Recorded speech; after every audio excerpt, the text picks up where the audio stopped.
1952 সালের 21শে ফেব্রুয়ারি বাংলা ভাষাকে নিয়ে ঘটে যায় এক ঐতিহাসিক ভাষা আন্দোলন। বাঙালি জাতি স্বাধীন হবার দিন লোপিত হয় ভাষা আন্দোলনের মাধ্যমে। 21শে ফেব্রুয়ারিতে সালাম, বরকত, জব্বার, রফিক প্রমুখের বাংলা ভাষা প্রেমে আত্মত্যাগের মাধ্যমে রাষ্ট্রভাষা হিসেবে স্বীকৃতি পায় বাংলা ভাষা।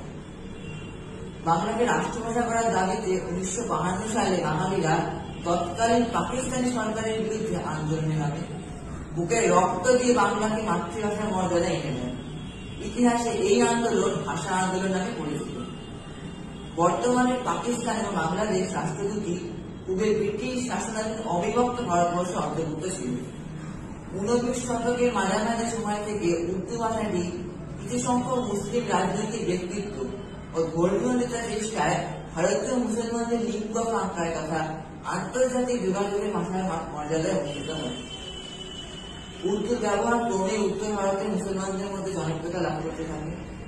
বাংলার বর্ণমালাকে মুছে ফেলে বাংলাকে নিশ্চিহ্ন করার চেষ্টায় সচেষ্ট ছিল পাকিস্তানের পার্লামেন্টের অধিকাংশ সদস্য।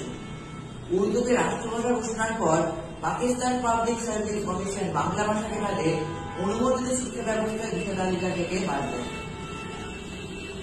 21শে ফেব্রুয়ারিকে আন্তর্জাতিক মাতৃভাষা দিবস হিসেবে স্বীকৃতি দেওয়ার জন্য বাংলাদেশ সরকার ইউনেস্কোর কাছে লিখিতভাবে প্রস্তাব করে, যা 1999 সালের 17 নভেম্বর সংস্থার 30তম সাধারণ অধিবেশনে নিরঙ্কুশ সমর্থনকে পাশ করে।